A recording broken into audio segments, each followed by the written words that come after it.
This panel is Smart City Impact on City Dimensions. And I'm going to start out and introduce everybody.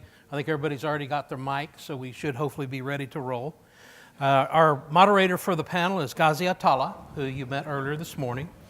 Orvar Hurtig, VP and Head of Business Line Industry and Society at Ericsson. We've got Job Witteman, who's the CEO of AMS IX. We've got Carlos Domingo, who's Senior Executive Officer for New Business and Innovation at DO. He's replaced with Jihad. Oh, okay. Exactly. I apologize. Yeah, hi, I'm Jihad Tayara. I'm Vice President of Business Development at DO. Good. Actually, Orvar is not here. I didn't get the update. Exactly, okay. Ghazi? We have Safder Nazir, who's a Regional Vice President for Smart Cities at Huawei. Vick Mamlouk, who's a VP of Wireless at Commscope. Salomon Salinas, who's Global Smart Cities Lead at Accenture. Francisco Salcedo, EVP at Etisalat. Yep, there he is. And we are missing two folks, but we're going to start anyway, just because we're a little bit behind.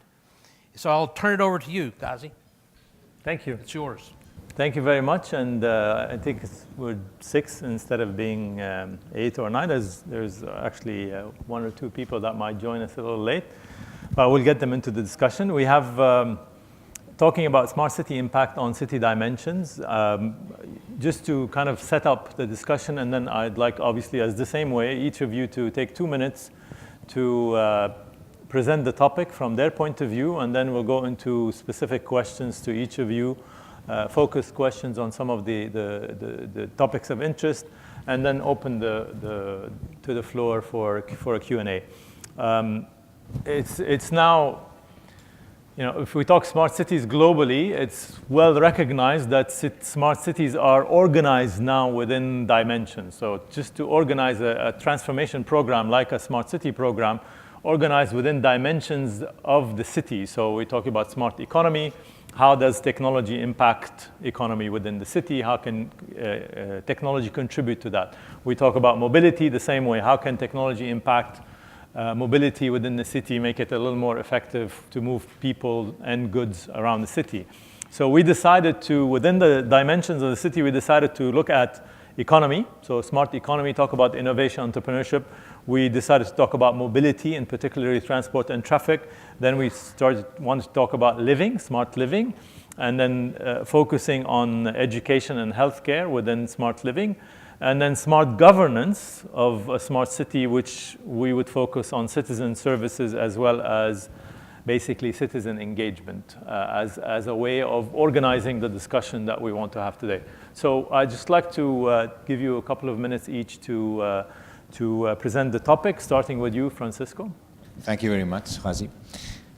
So from a Etisalat perspective, the change in a smart city, we have been talking about smart cities for a while, is going to be massive, and for us can be as big as the smartphone change. So if you think of the smartphone industry, thanks to having the proper operating system, thanks to the iOS, to Android, you have been a whole ecosystem on top that has completely changed everything.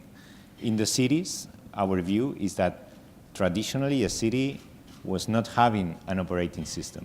With the right technology in place, the cities will have an operating system, and an operating system that is open, that is interoperable, and can create the right ecosystem on top to impact each one of these dimensions. But the good thing is that the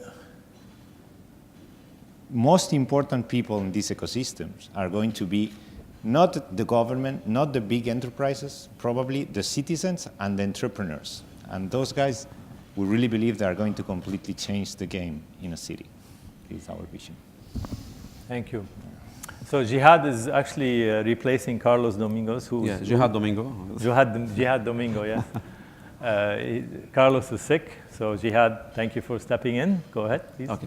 I'd like to mention first that Dubai has always been a smart city in a way. So there are plenty of smart initiatives across Dubai. So from 3 years ago when I started using SMS to pay the parking. This is a smart initiative. And we've seen a lot of initiatives across the city. But I think what we're seeing now is a move from smart initiatives toward a smart city.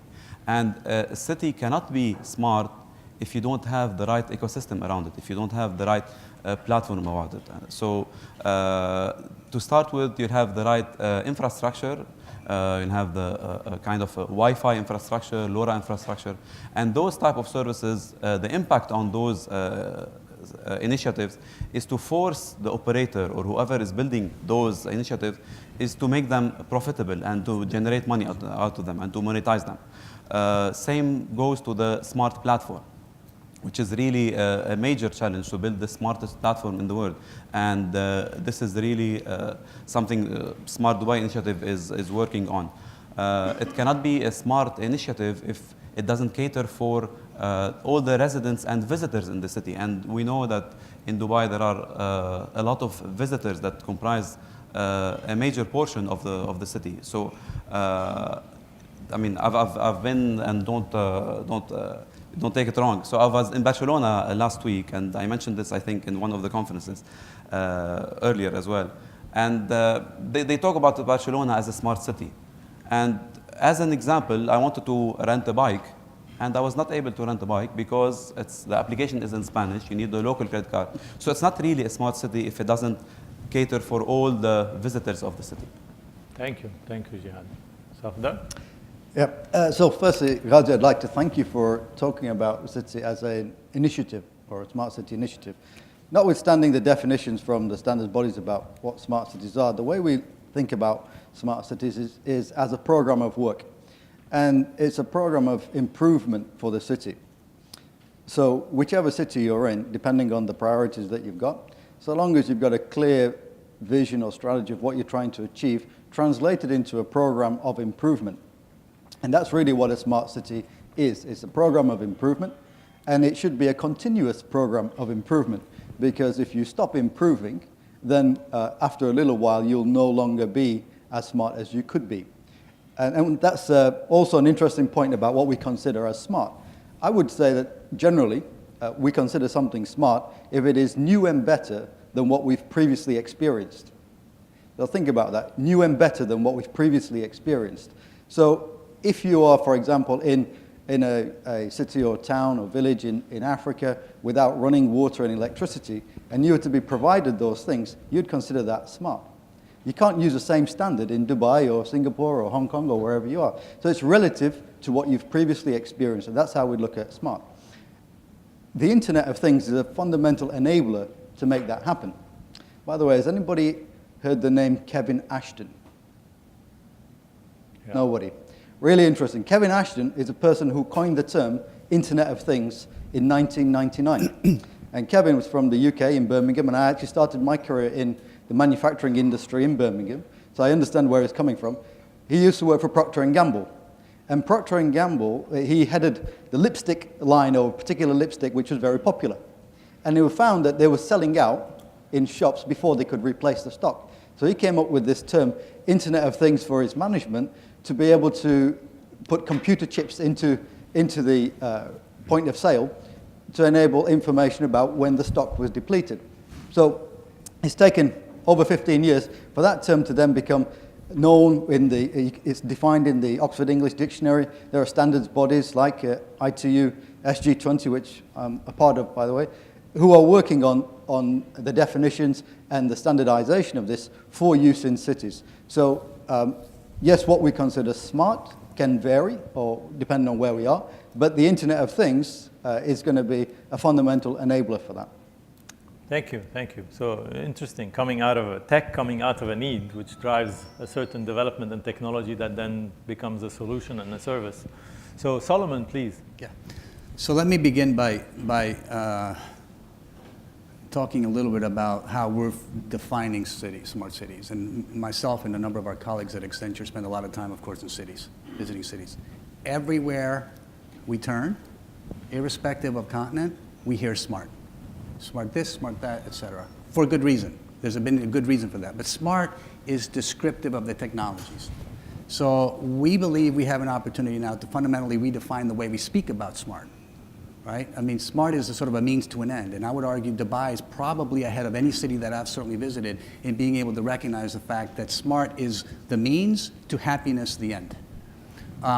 So I actually, as the head of smart cities, I'm reluctant at times, to be honest with you, just to use the word smart. I talk about a sentient city, a city that sees, feels, hears, smells the population, if I could use that term, frankly, in a way that's never been done before. And that opportunity is one that doesn't just allow it to be smart, but allows it to be whatever it wants to be. So Dubai, to their credit, have recognized the ultimate aim of being happy. Chicago probably has a different objective. New York certainly should have a different objective. San Diego should have a different objective. But the point is, we need to start thinking about the outcomes of citizens, frankly, and not just the description of the routers and the gateways and the sensors and for obvious reasons. So that's how we're beginning to talk about smart cities at Accenture. And there's some general principles, if I could just speak briefly about those. What we're seeing is an explosion of sensors. They're already out there. We're surrounded by sensors in this room. The question is, are those sensors connected to anything? That's a big question. But we're surrounded by sensors. Many of us use devices. So given that, again, so we have an opportunity to sort of talk about what that fundamentally means for Dubai.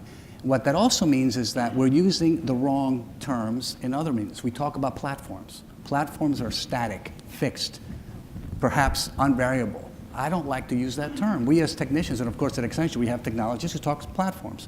But we tend to think of things as being open, modular, liquid, perhaps. Liquid things. I talk about not just the scalability of platforms, but can it be poured into a different environment? And so there's a real premium on making sure that we identify what liquid is appropriate for Dubai, Chicago, San Diego, Denver, Paris. So platforms is a term I stay away from. I can share some other sort of principles, but that sort of gives you an idea of sort of how we're beginning to think about cities. Highly fluid, highly sentient, and the solutions are such that we don't know what we don't know. Therefore, we have to be fluid, agile, liquid, if I could use that term. Interesting. So cities essentially are similar in terms of their challenges, but different in terms of the way they would go about solving their challenges. So because each city has its own objective and so on. So thank you. We'll come back to that, obviously. Job? I'm from Amsterdam, and Amsterdam is an old city. It's a medieval city with limited resources.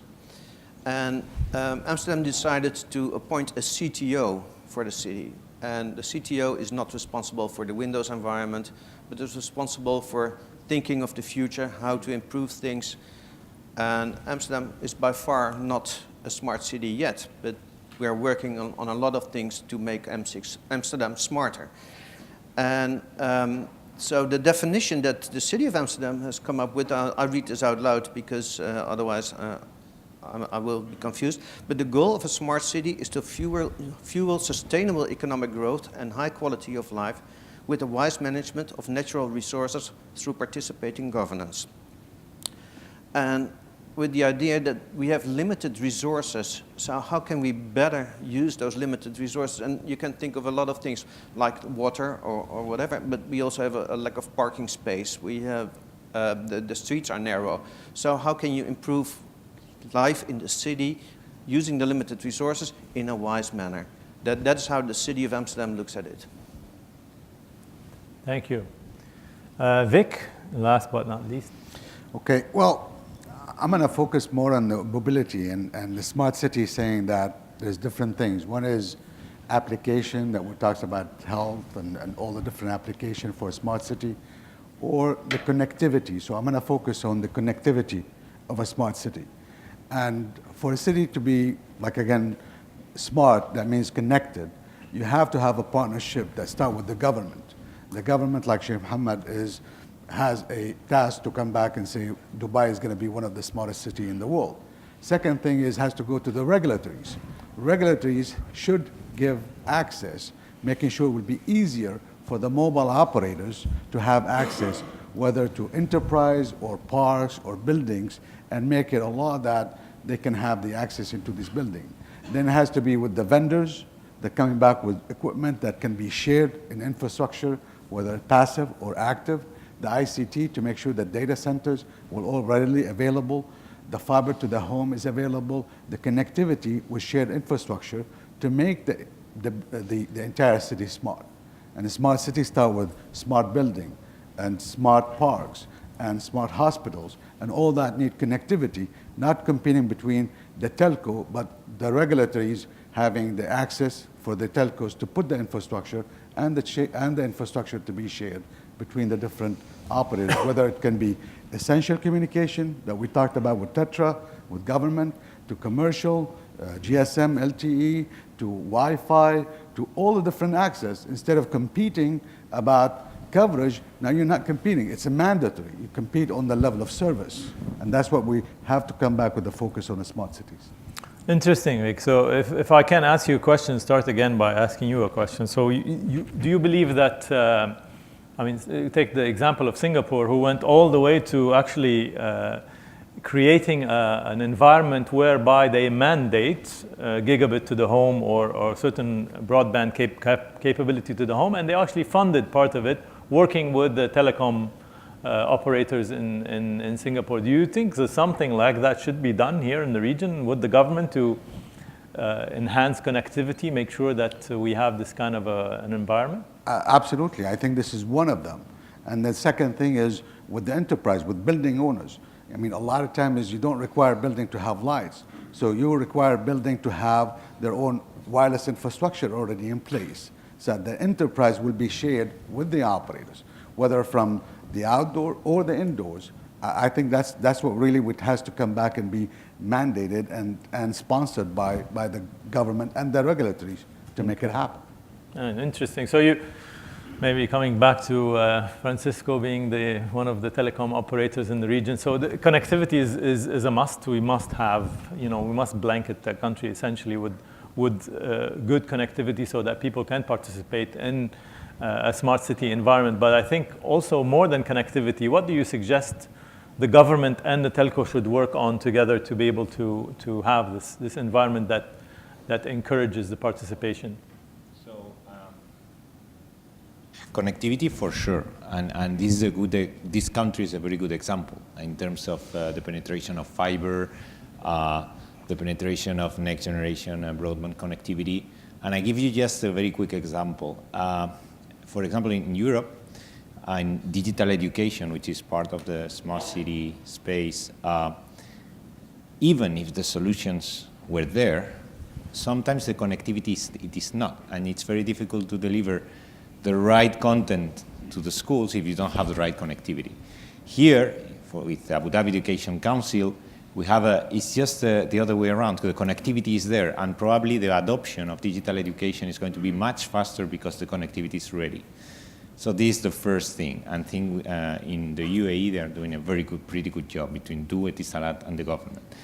Beyond that, for the platforms, and we're talking about technology, and I think all the process of a smart Dubai has been a very interesting journey. Careful, because Salomon said not to mention platform, so I don't know. Yeah, no, but when I mentioned the platform, it's very important to work in interoperability. Yes. So from the telcos, and the power of telcos always is interoperability. Look, we're talking about applications, but at the end of the day, the SMS is there. So the only way to reach everyone from a marketing perspective is SMS, and we're using it for banking, and it's there, and it's growing a lot. So why? Because it's interoperable, and you can reach everybody at a very low cost. So interoperability should be a must, because it's when you create economies of scale, you make the technology affordable, and you can make the cities work together. So it's not about that you have a platform for New York, another one for... So we need to be sure also that the entrepreneurs, the solutions that we develop for Dubai can work for other cities.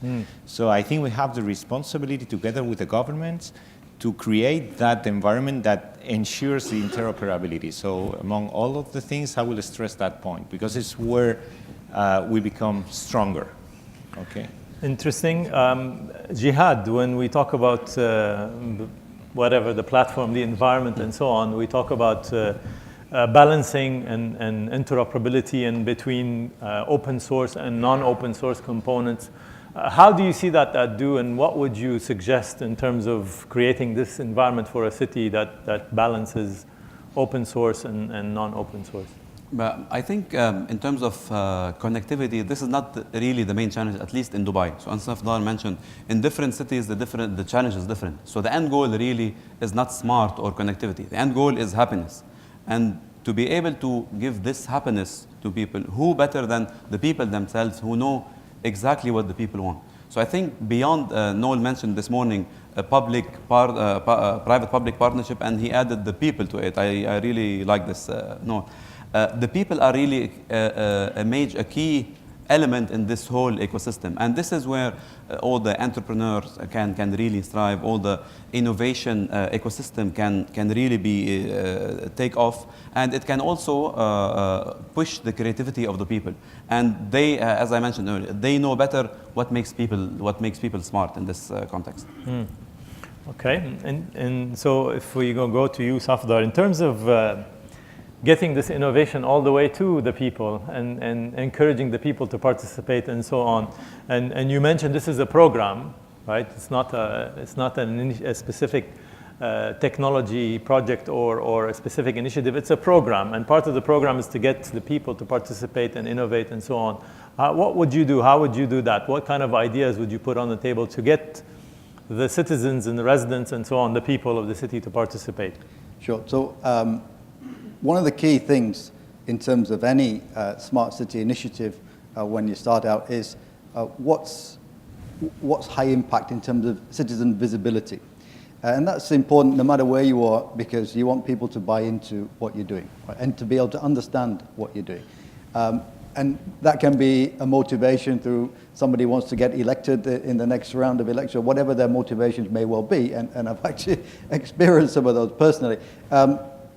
But there is always a reason behind why a city is embarking on a smart city initiative, and that's quite complex. I tend to not talk in absolutes like smart city, I'd rather use smarter, and in terms of happiness, I'd rather talk about happier, because there are a lot of smart things, for example, that you can do without any technology. It's just good process improvement. You can take some very bad processes and make them go faster with technology. It doesn't make them smart.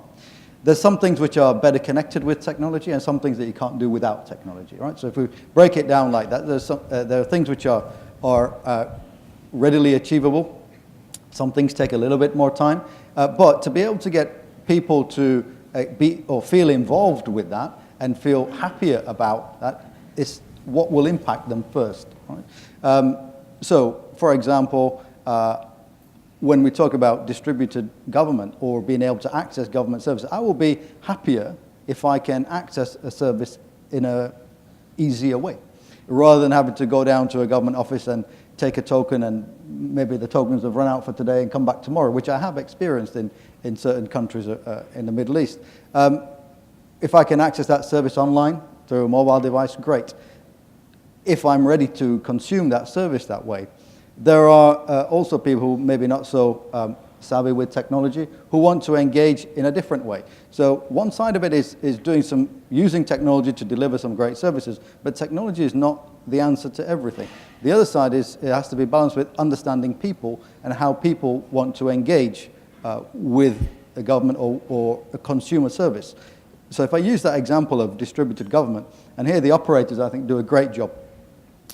In Dubai, firstly, we've got municipal offices in different districts, so you can access services a little bit easier. I would suggest the next level of that would be like the operators do in the malls. You'll find 2- and 3-person kiosks where you can go and engage with people, right? That's better than putting a physical kiosk there and trying to do something over video, which is a technological solution, but I don't think it's a pragmatic one because it's not what people want to do. If I want to do that, I can do it through my mobile device.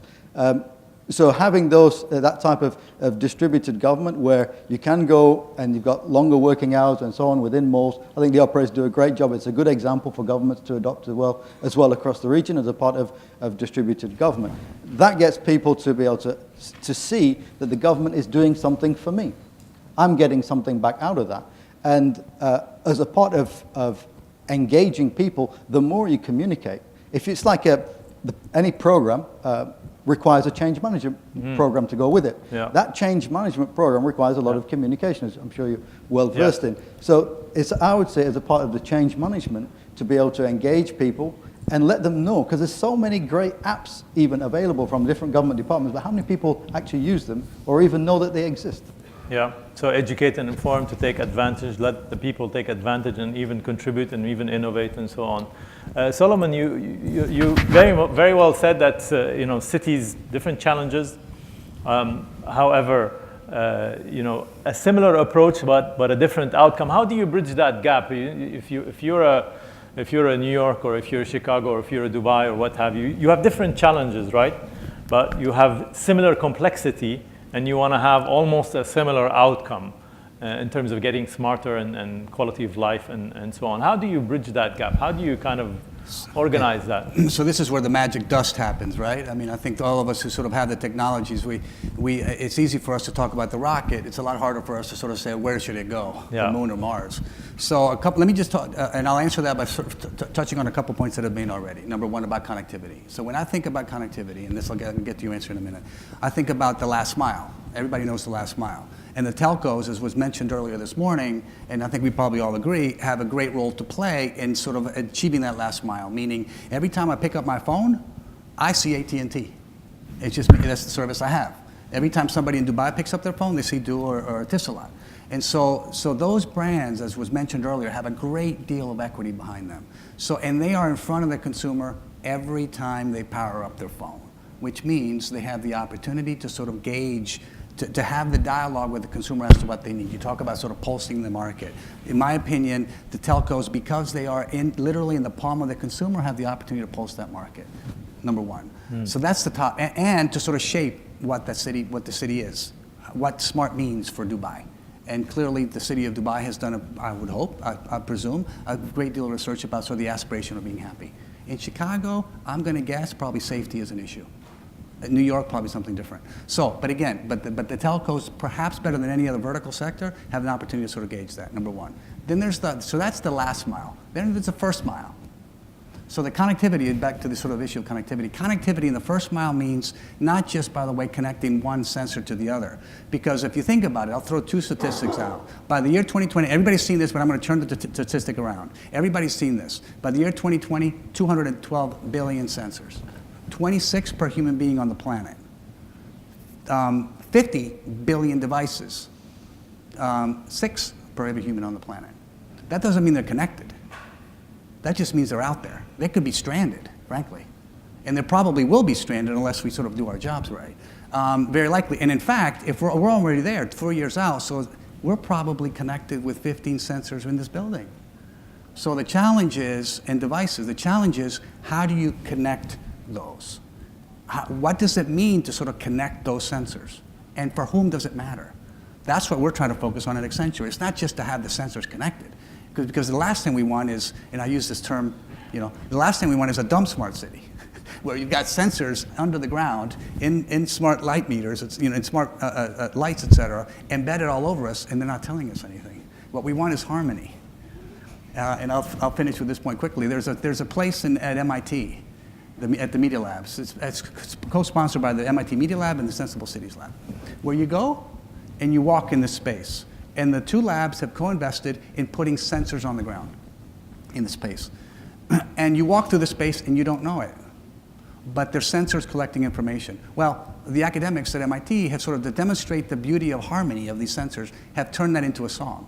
So you can go and see, somehow they've sort of converted the signals into sort of a song, a harmony, right? I think that's what we want in connectivity, is to be able to sort of have the sensors that are currently surround us mean something, and deliver that something to the user because he or she cares in the form of a dashboard that makes sense to them.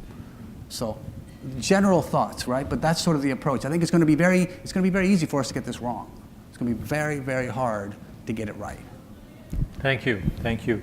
Job, you mentioned the Amsterdam coming and saying, we want to, our smart city is about fueling economic growth, about quality of life, about using resources wisely and so on. How will Amsterdam go about measuring that? How do you say, okay, this is our overall strategy, and then we're going to do some technology stuff, but in between, how will Amsterdam measure that they're effectively, improving economic opportunity or improving quality of life or and so on? It's a very good question, and I think the mentality of the Dutch in general and our disbelief in government is that we have more of a bottom-up approach than a top-down approach. So the city invites citizens to participate.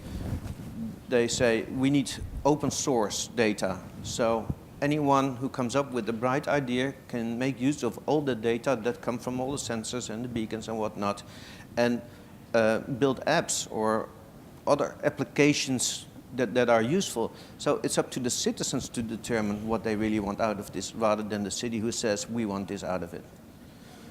And I think it's a typical Dutch approach. We call that poldering. You know, you talk a lot and then you figure out which is kind of best. It's always a compromise. But in the end, it's more what the people want that makes the city smart.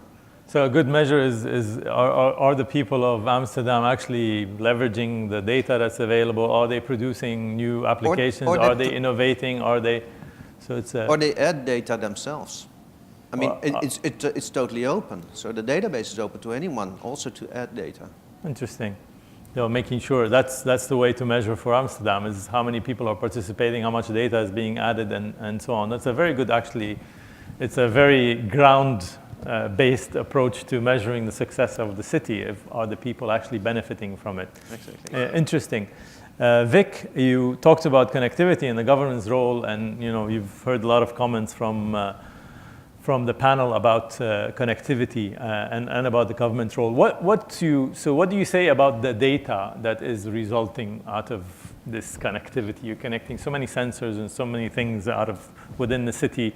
Suddenly everything's connected. Suddenly you've got thousands of sensors, thousands of people, or millions and billions of people and sensors and so on. Then what happens? Then how do you make sense out of this? Or what should we be doing to make sense out of this? Well, I mean, it depends what you're using it for. I mean, there are a lot of this data that being sold for marketing activities, whether for pointing and different things, for applications inside buildings, and then for a lot of the government security, for instance. I mean, there's so many aspects into this data that can be used into connecting it, but truly is the ability to access the data first, is to have the connectivity first, and then analyzing the data. There's so many things that you can do with it. But then, frankly speaking, we talk about smart city, and then you hear about the new generation, which is the 5G network. This is when you're going to connect everything else. Nobody knows exactly what 5G is all about. And that's what the standard is connecting all these devices, all of these things together, and the medium with it.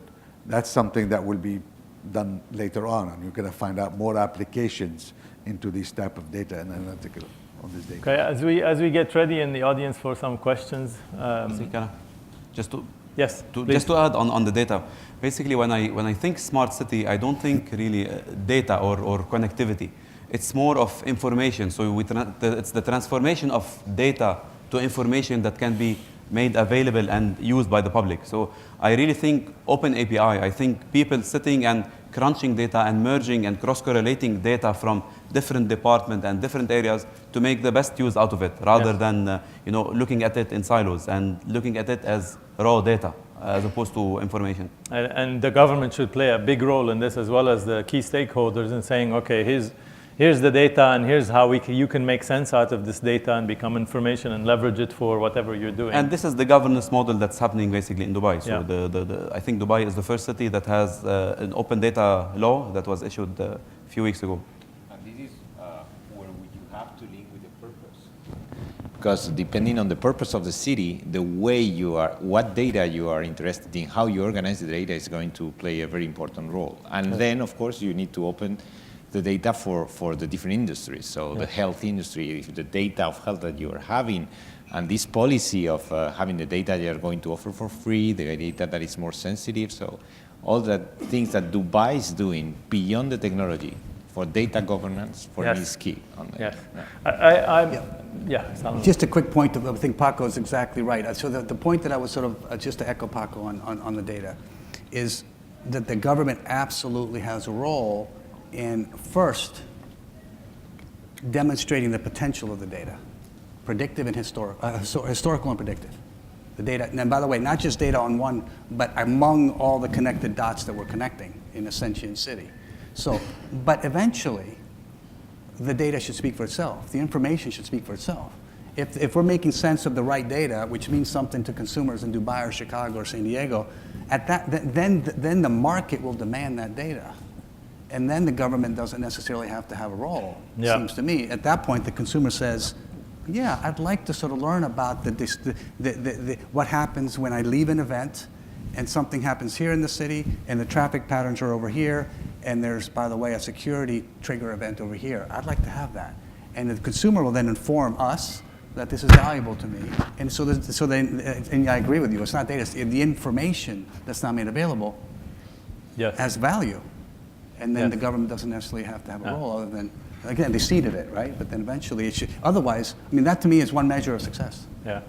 Well, I mean, as Jihad mentioned, in the UAE, in Dubai, the law was issued by His Highness in 3-4 weeks ago that talks about how that governs the process, as Dr. Aisha mentioned, governs the process of exchanging data between government entities, as well government to private sector, and then government to the people in general.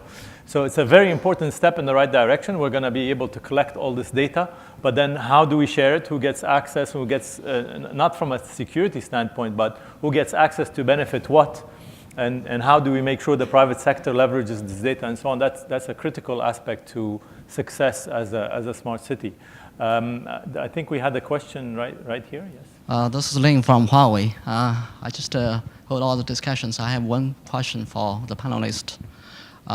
We talked or discussed the smart city concept actually pretty long time back, 5 to 6 years back, but the progress is just not so, so positive or so encouraging. I think one issue we need to discuss is the business model. If we consider smart city as a business, when we build a smart city, we should sell the services to the end users and build a positive recycle of the business. So I think that's probably the number one challenge. Who is going to pay for the smart city? Okay, thank you. So as we get ready for other questions, who's ready to? I'll take.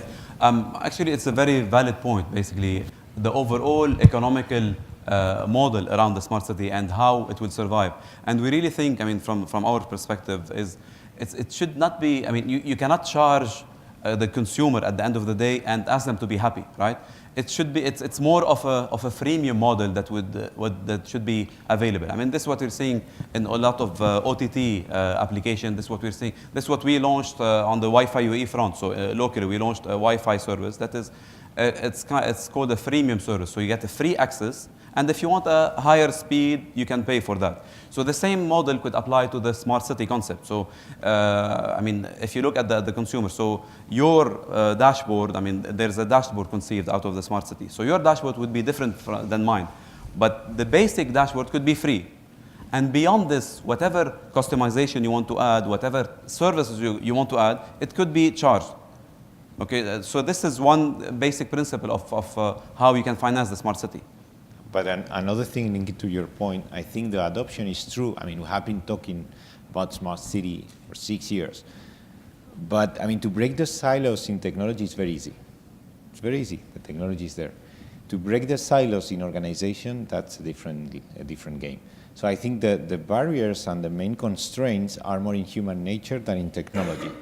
The good thing now is that with the right leadership, this thing can happen. And once we have the evidence that the value is there, others will follow. Yeah. This is why it's so important what we are doing here in Dubai under the leadership of the government, is that if we achieve this here, and I think we can do something unique, others will follow. And it will help us help the others to move forward. But not because of the technologies, because at the end of the day, we need to change processes. We need to adapt the organizations. Yeah. You're right. So the cities are complex beasts. There are many silos, many departments, and many. So how do you kind of break those silos without necessarily breaking the city? And how do you create the right partnerships with the industry to be able to actually achieve results. So, and of course, you're part of the partnership discussions here and looking at various types of business models rather than saying, okay, here's the product and here's $100 or 100 dirhams for that product and thank you very much. It's more about a partnership. It's more about how do you achieve results in the market, how do you bring in the various stakeholders and how do you bring in the people of the city and so on. One of the questions as I get we have a question right here. The question is about privacy. So one of the biggest concerns is with so much amount of data being collected and being concentrated in different silos. What is the philosophy on privacy? What is the kind of infrastructure, or for that matter, rules being created about it? Could you share that? Anybody ready to pick up? I can just say there's no privacy. I mean, I can, again, we'll talk very generally, but very generally. First about this comment here, about the sort of the use cases. They vary based on sort of what we talked about, that whatever use cases a team would bring forward in Dubai, city experiences, use cases is a consultant term, but city experiences are brought forward as part of the availability of technologies in Dubai, should be different than what they are in Amsterdam, what they are in San Diego, what they are in Buffalo, New York, for obvious reasons. And so number one. Number two is the environment is so fertile, frankly, because the technologies are blossoming so quickly that you can succeed by having consumers opt in or out in many instances. So if security is a concern, which is likely to be across many citizen experiences use cases, then there's no reason why you couldn't succeed initially by having consumers say you can participate in this, and by participating in this, they're used to this, you will volunteer information X, Y, and Z.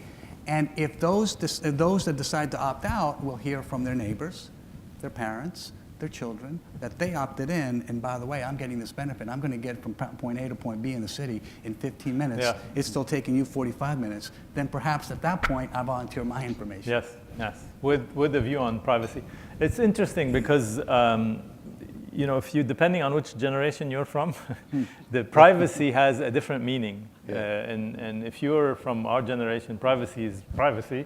If you're from the younger generation, I mean, I look at my kids, and I ask them sometimes, you know, why do you say I'm on Facebook and I just checked into that restaurant? Who cares? Why would you do that? It's like detailed minute by minute open view of what they are doing. And for them, privacy is a very different perspective from what it is for us.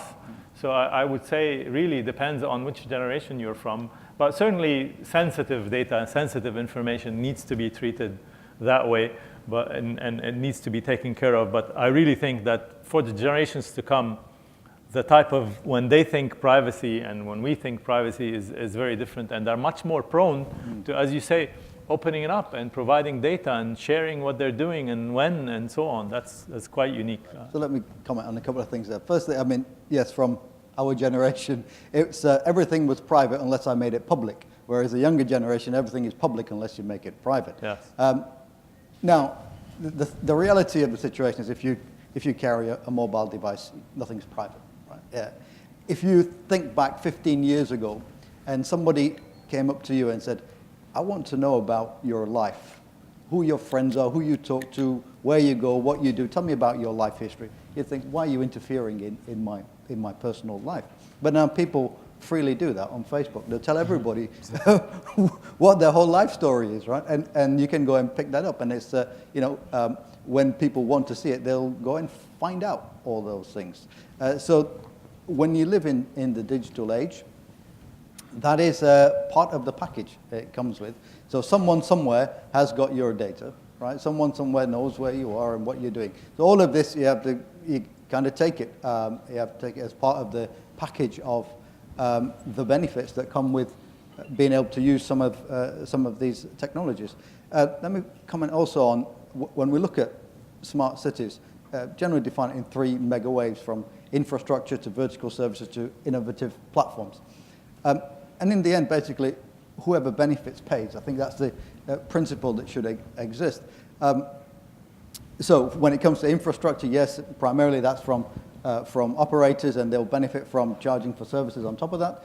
The vertical services, whether you talk about security, healthcare, education, people are paying for those whoever's using it, and we just were awarded from the Frost & Sullivan quite recently for a project we've done in Nairobi for increasing the security and regenerating the economy, basically, after the attacks that were there. And in the third wave, when we talk about innovation, and the business models for Dubai, let me make an analogy. We all pay as part of our visa here, 100 dirhams a year, whatever, for the ID card. I'm not quite sure yet what benefit I've received from that ID card. However, if you were to give me a portal, a window to Dubai, which is of benefit to me, maybe I'm prepared to pay for that. Right? Maybe I accept that as part of the package and the deal of having a visa to live here.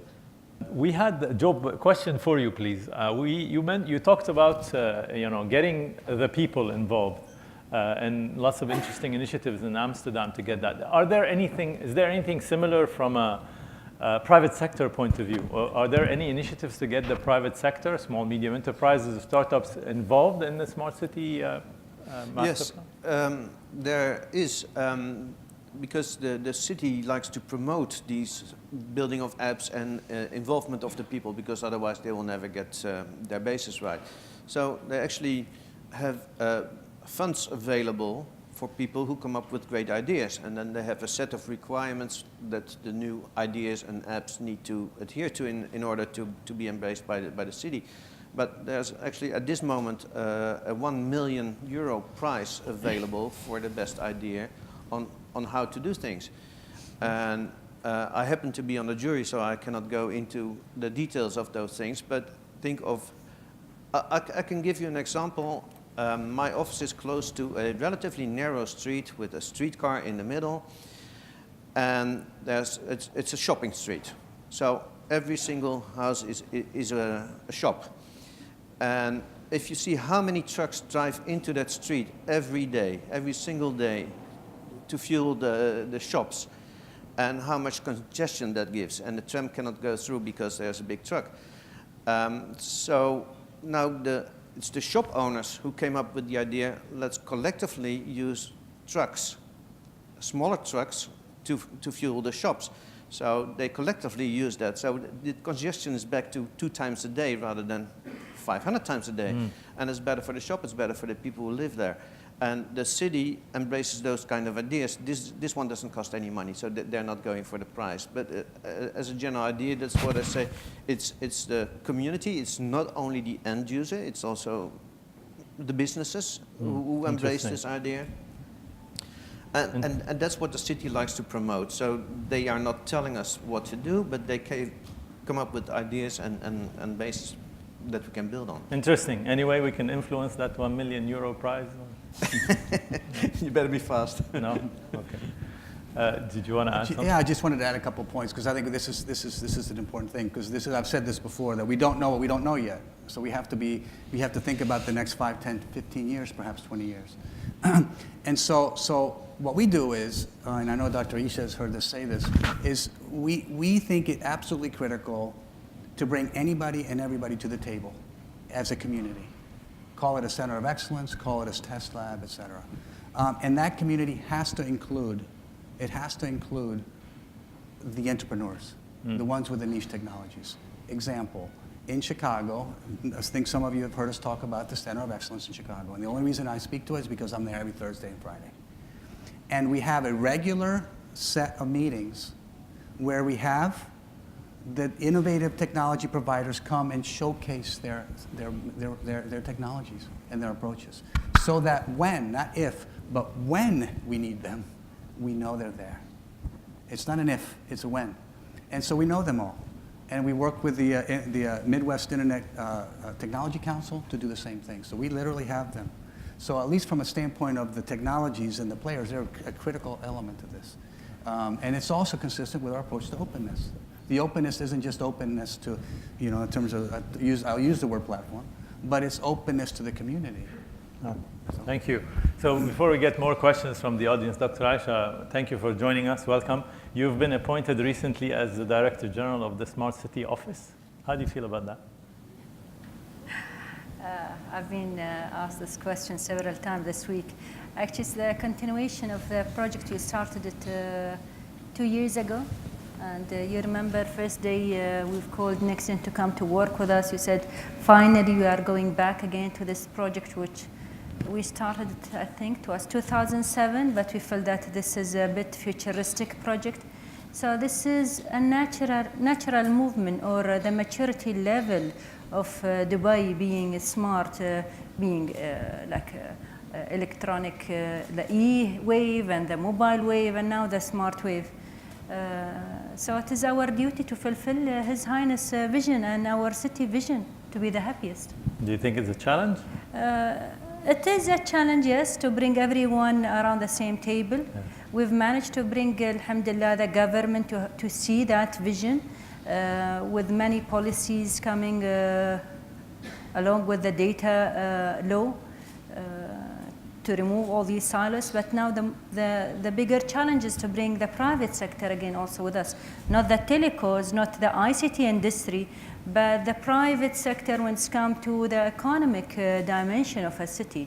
They need also to ride this wave of smart cities and to add a lot of values. Citizens interact with government maybe once or twice a year, but I interact as a citizen or as a resident here in the city with the private sector on a daily basis.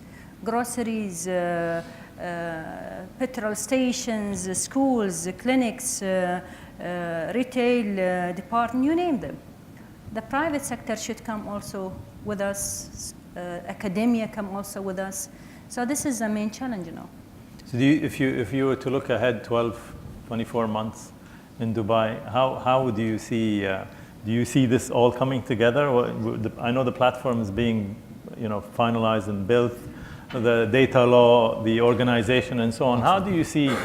Where do you see the city heading 12 months or 24 months from now? A new chapter, especially with the opening and sharing data.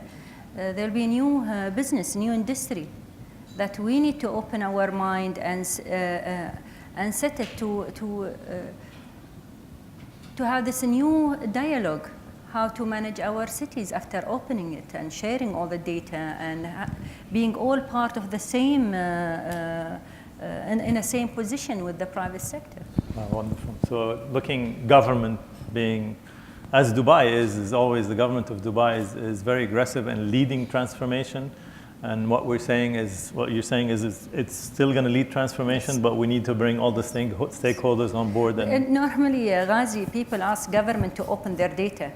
What we are doing now, we are flipping the coin and asking the private sector also to join us by opening their data. Government are already, we finished the first phase, now we are the second phase, and you will see very soon a lot of APIs from the government. Many data sets will be available for all the entrepreneurs, developers, startups. But what about the private sector, the financial sector? All these industries, they need to open up also. How do we bring the city together? Yes. Very good point. Ghazi, so I'd like just to add a point. I mean, smart city is contagious as well. As we started saying, I mean, people always talk about smart. It started in Dubai, but we have currently engagement across the 7 Emirates, yes, or more or less, talking about smart project. I mean, you name it, from smart initiatives to overall smart, to and they come and we have those meetings, and they're ready to do anything to just to label it smart or to call it smart, which is really good for the citizen at the end of the day. So it really has created this. It has encouraged the ecosystem of mushrooming smart city initiative. Jihad, His Highness Sheikh Mohammed bin Rashid, when he launched the Smart Dubai initiative, for him was like, okay, this is a 3 years program, but it should then reflect across the whole nation to have a smart country, not only a smart city. Yes. Yeah. Questions from the audience as we prepare for other questions from the panel. Good afternoon, everybody. My name is Ben Amar Mohamed. I'm from the Ministry of ICT in Tunisia. And my question is to Dr. Aisha. I heard that you will extend the smart cities experience held here in Dubai in an ITU project. So do you have another project to extend this good experience in the Arab world, for example? Thank you. Thank you, sir. Yes, actually, to be the smartest city, it's another target for us to lead the smart cities industry and to become a thought leader in this industry, not only in our region or Arab countries, but also globally. Dubai, with what it's doing today, is setting a role model for any other city would like to move and transform digitally. So yes, we are, alhamdulillah, ready to share this experience. We've launched our website a few days ago, smartdubai.ae, which contain many smart city stories, whether it be from the government sector or private sector, just to give this flavor for other countries or other cities, how they can take it forward, their projects.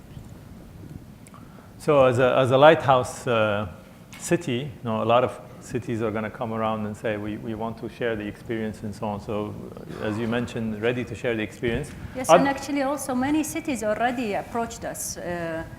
Cities that we've never thought that we will work together, someone like Singapore or London or Chicago or New York.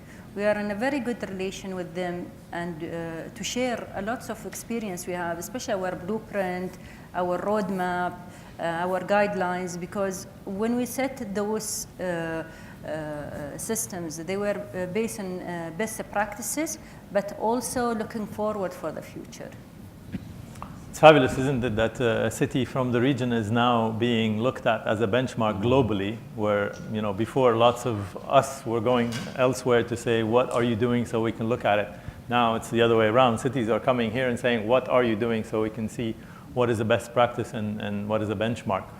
So other questions from the audience? Adil Fassam, Riyadh Development Authority, Saudi. I have two questions. The first one to Dr. Aisha. What's the biggest challenge, facing Dubai Smart City? And the other question to Mr. Salomon. If there is any international standard to implement smart city? Thank you.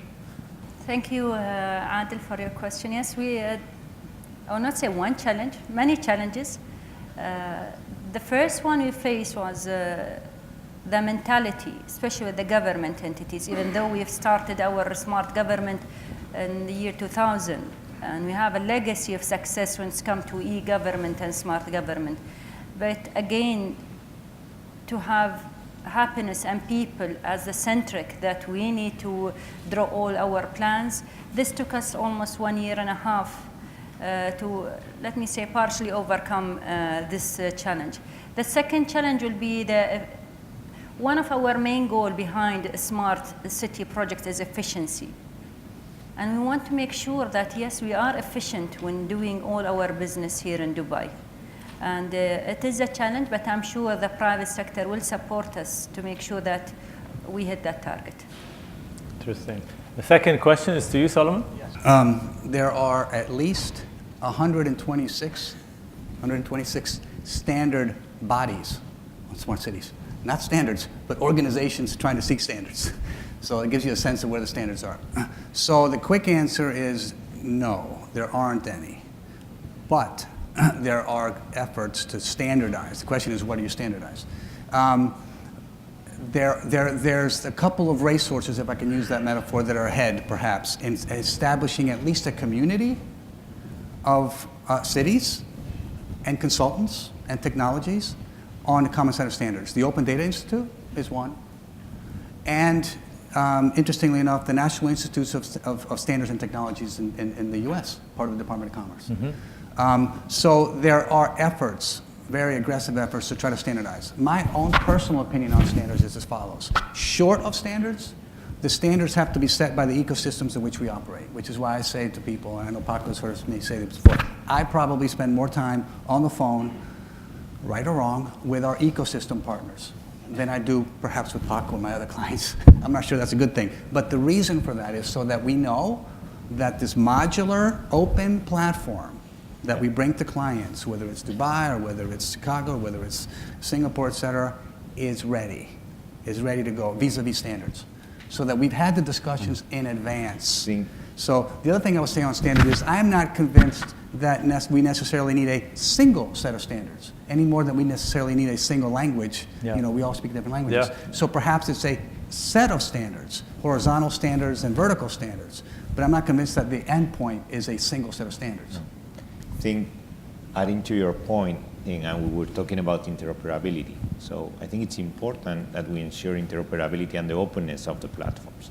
And we can talk of the platform of platforms, because I'm also working in the standards, not only in the platforms, but also in the components. So IoT is very important to, move forwards in the standards, to create economies of scale, to lower the barriers, to create better practices, and to create that sharing economy that we will do with all the cities. So I think the platforms can be different, but for us, interoperability is where we should focus. I think. Yes. Yeah, I think the question was whether there are standard implementation process for a smart city, and the answer definitely, as someone said, it's no. But you need to define what you want of the smart city. So again, different cities have different targets and different goals. So as an example, in Dubai, it's about happiness. We visited Japan and Tokyo in an official. We had an official visit to Japan a few months ago, and their main concern is disaster recovery. So that was one of the major elements of their smart city implementation. So, you cannot compare that type of smart city implementation to Dubai's smart city implementation, or to Amsterdam, as an example. They're all different. This is why you won't find a cookbook method of smart city implementation. Dr. Aisha? I think, just to add to what you said here, my colleagues, is it's us as cities who need to define standards, not leaving it to the ICT industry or to the standard bodies by themselves. We are working very closely with the International Telecommunication Union under the United Nations.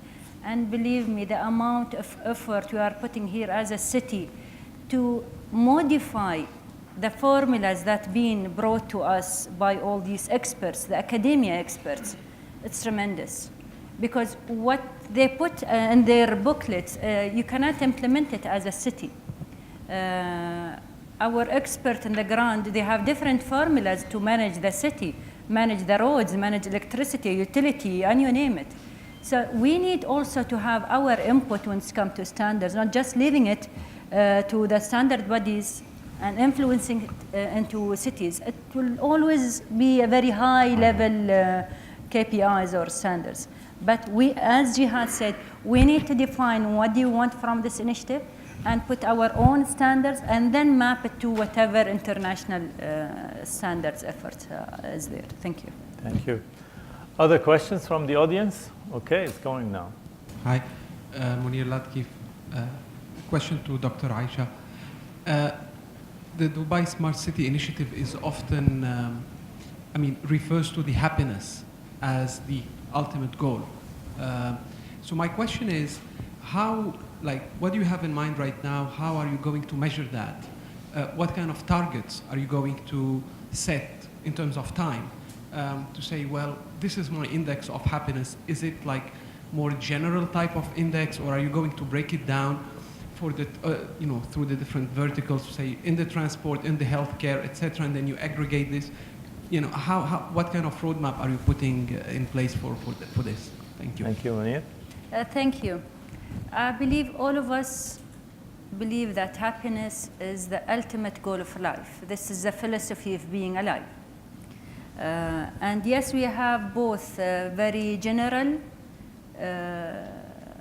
index for happiness, and we have a specific for each vertical.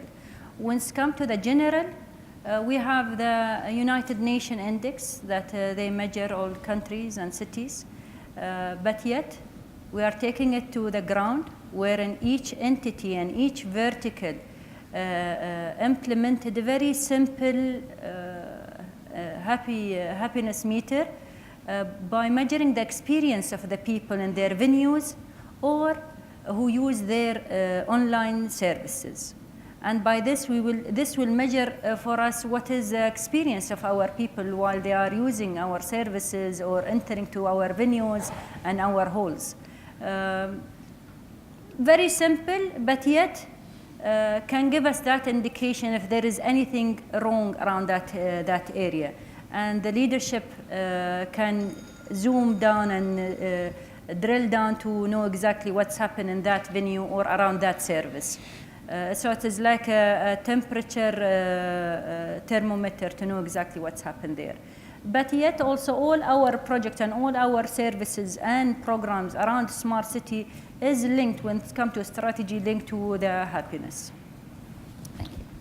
And just comment on that if you can. Yeah. So I think it's very clear and easier to be able to define, and which is what I believe the Dubai government is doing in terms of how do I rate a certain service and how have I experienced that? Was it good, bad, or indifferent?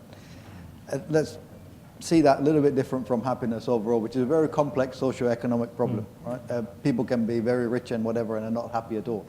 So those two things sometimes get a little bit confused in people's minds. But it is very, and I mentioned it earlier, in terms of making people happier with the services that they receive. That's something that can be directly impacted, measured, and then reported and responded against. Just a little comment on the standard side. Generally, why we look at standards is to look for something which is repeatable. How do we do it again and make sure it's going to be successful? So some of the major standards bodies, for example, BSI has look a little bit more on the program side. How do you set up and run a smart city program? ISO is doing something which is more focused on perhaps on measuring and standardizing, benchmarking the different criteria in a city. ITU is, besides the Dubai government, working with the ITU. For disclosure purposes, I'm part of the management team for SG20, which is for smart cities and IoT. Here, we might be looking at what are the standards for communication, right? For example, in IoT, and what should be possible and so on. So depending on exactly what you're looking for, there are places you can go to get some general direction or some input, but it is probably not a cookbook where you can go from A to Z and follow something. Here's something repeatable for you. So lots of interesting standards on technology, platforms, communication, but not a standard for a smart city. This depends on what you want to do. And also on the questions of happiness, so you also want to be able to measure that, and that's something that's being done very well here in Dubai. I've just been asked to conclude the panel. I would just like to thank my panelists. Thank you very much for the time. Thank you, Dr. Aisha, for joining us. But thank you all the panelists. Thank you.